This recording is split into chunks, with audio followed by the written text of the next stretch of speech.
Բարև ձեզ հարազատներս, երեք թատրոն էի գնացել Ստանիսլավսկու անվան հրեշելուսնի վրա, որտեղ պատմում էր երկու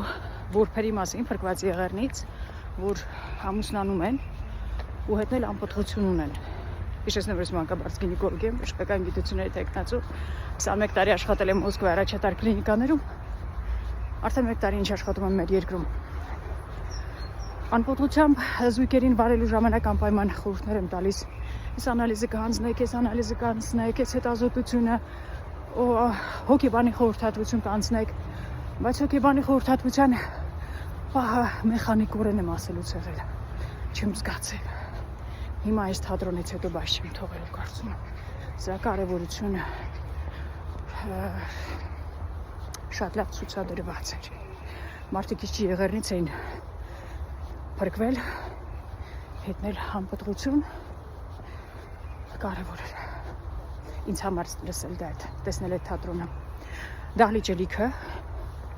նորից հիշեցնեմ, որ Վազգեն Սպարապետի ֆիլմը Դահլիճելիքը, եղեռնի մասին թատրոն Դահլիճելիքը, սա է մեր պատկերը, չթողենք մեզ շփոթեցնեն։ Բարի օր բոլորիդ, մեծ հույսերով կհանդիպենք նորից։